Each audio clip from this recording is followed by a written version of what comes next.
Hi, everybody. Welcome to Cafe. I'm Clarence Reynolds. And I'm Crystal Candy. It's great to be back with you to share all of the fun and exciting events happening this week. But first, I went to the Orlando Museum of Art and got a chance to see some of the fantastic things there, and we'll share it with you. Take a look.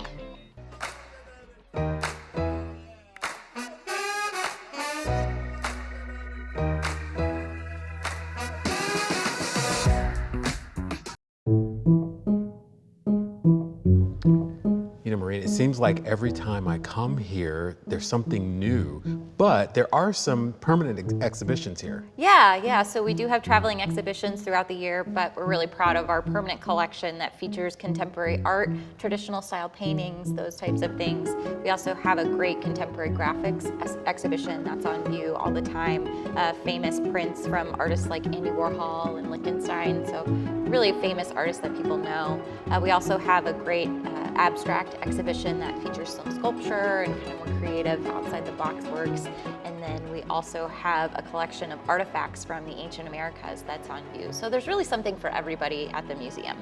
When you say something for everybody, I always think about like young artists, and I mean really young, like summer camps and things like that. Yeah, so throughout the year we offer a lot of great programs for art lovers of all ages. We do our summer camps, winter art camp, and a spring art camp that's available for kids.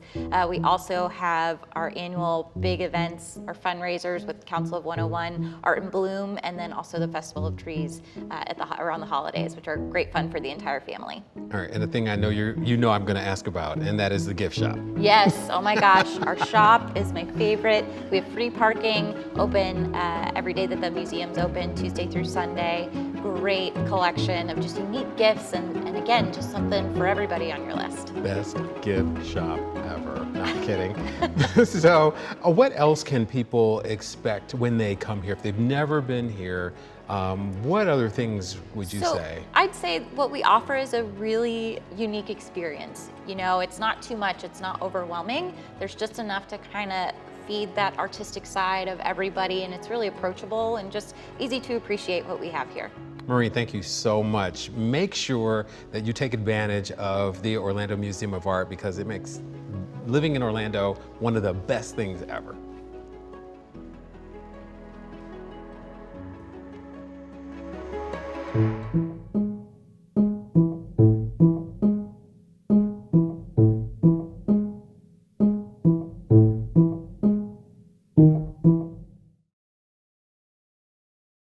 Very nice. They've got all kinds of things there. Something for everybody, really. That's really one of the great museums. I love it. And I'm sure around the holidays they do some exciting events there too.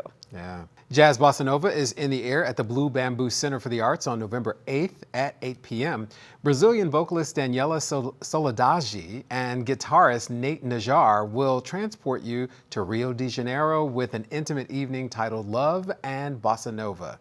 Daniela is highly acclaimed for her expressive vocal style, and Nate is one of this decade's finest modern jazz musicians. Check out bluebambooartcenter.com for tickets. The City of Winter Park's 13th annual Veterans Day celebration takes place on November 10th at 10 a.m. All veterans who have served in any military campaign or branch are invited to attend. This is an opportunity for our community to pay tribute to our veterans and their dedicated service to our country. The event takes place at the Winter Park Community Center Ruby Ball Amphitheater. It's adjacent to Shady Park. For more information, go to cityofwinterpark.org. Head over to Mead Botanical Garden for the annual Growvember Fall Fest and Plant Sale on November 11th and 12th.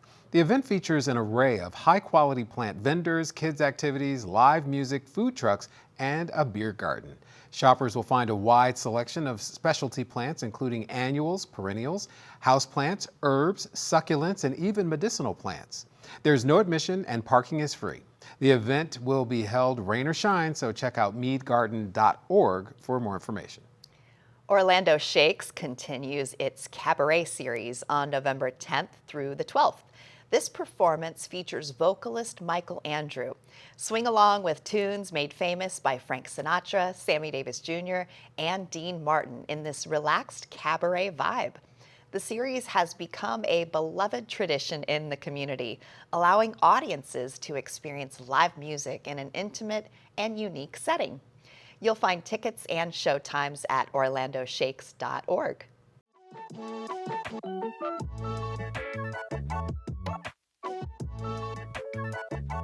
Tucked away in the historic, quaint little town of Gotha is a wonderful experience for those of you who love the outdoors and love plants and love just really being with nature. It's called Kneeling Gardens. And Angela Withers is here. She is the president of the board there to tell us about the whole thing. What is Kneeling Gardens and what is it all about? Kneeling Gardens, we like to think, is sort of one of the magical little not well-known places in Orange County. But we're gradually becoming better known, and we want to become more so. It was the historic home and garden of Dr. Henry Kneeling, who was from Wisconsin, and he bought the property in 1886 because a friend who was traveling down in Florida told him that a Mr. Hempel was creating this little, what he called a German colony in the wilds of what became known as Gotha. And this was something Dr. Kneeling was curator of the Milwaukee Museum. He was an ornithologist, amongst other things, but he loved tropical plants. And this friend said this would be a place you could grow them year-round instead of in a greenhouse up in the cold.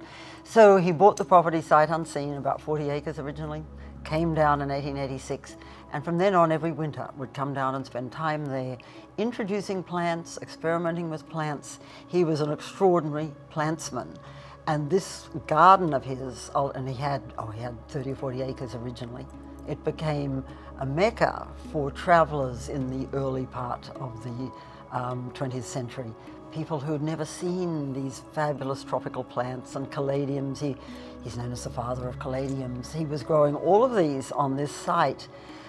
But the story was lost because he died in 1929.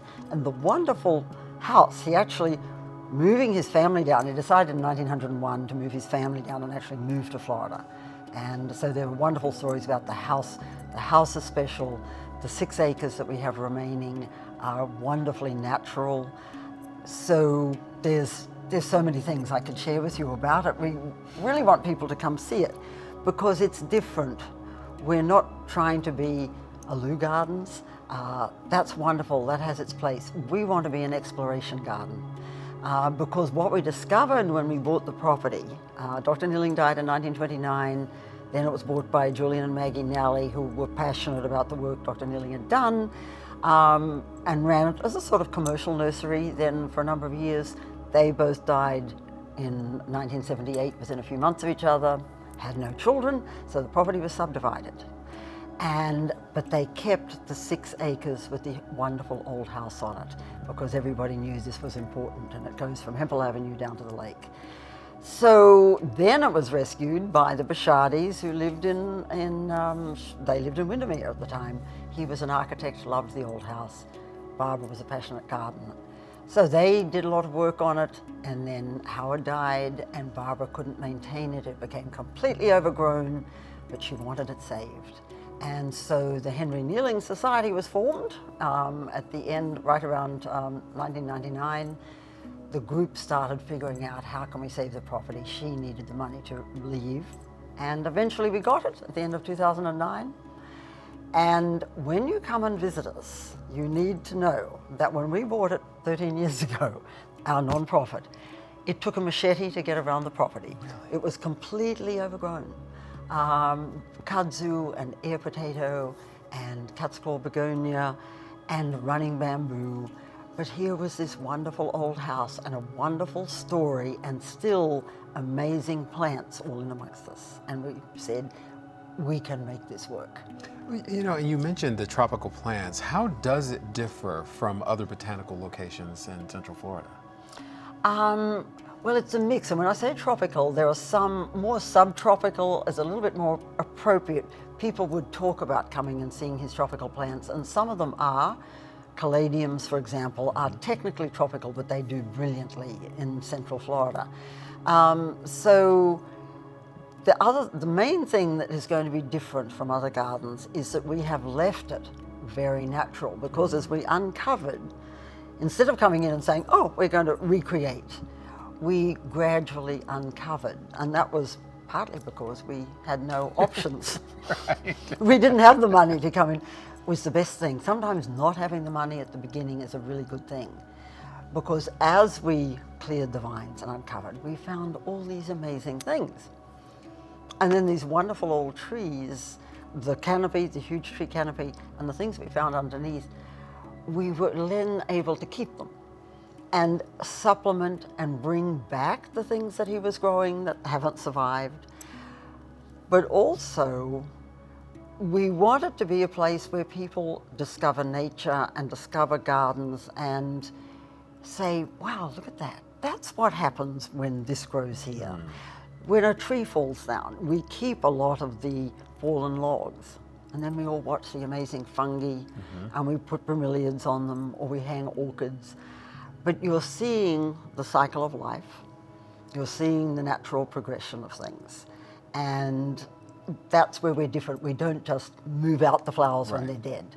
We trim them back. And from those humble beginnings, are there now signature events that happen that people can come and engage with Nearling Garden? We do, and those are fun. We've got one coming up, but we do about 3 a year, essentially, and one in the spring that's more of a morning caladium event, caladiums, canvases, and coffee, and we'll have artists painting in the gardens and music and coffee and goodies and usually some mimosas and things too, to make it fun.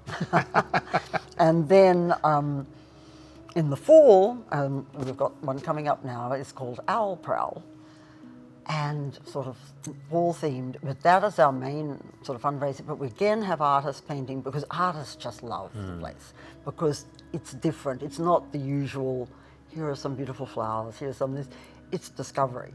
And so they love and find their little area. So we again have live music, we have wine. It's an art and wine wander, and you can wander through the gardens. And we also have owls, because the Avian Reconditioning Centre bring us some of their rehabilitated owls, and our own owls, who we have lots of them. They get a little bit territorial and they'll hang out and go, So we have to put the visiting owls under a canopy so that they don't feel too threatened by the owls, you know. But it's a delightful event, and you can chat to the artists and sample beer and nibbles and, you know, taste the food. So that's fun.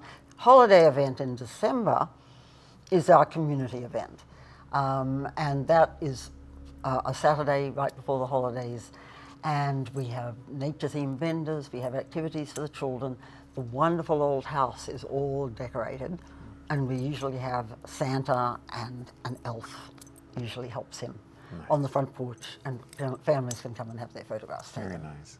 Well, Angela, thank you so much. And if you haven't been to Nearling Gardens, it is in Gotha, and it is a wonderful experience for people who love nature, who love plants, and who really love the outdoors, and want something that's really unique in Central Florida. So thank you so much for sharing that with us. Well, thank you. It has been a pleasure, Clarence. We appreciate it. We welcome everyone.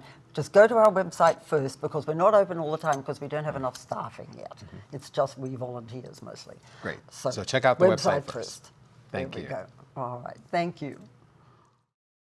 Orlando Mayor Buddy Dyer and his Veterans Advisory Council will honor the courageous men and women of the armed forces at the 24th Annual City of Orlando Veterans Day Parade. This year's theme will recognize the significant role of military families and transitioning veterans.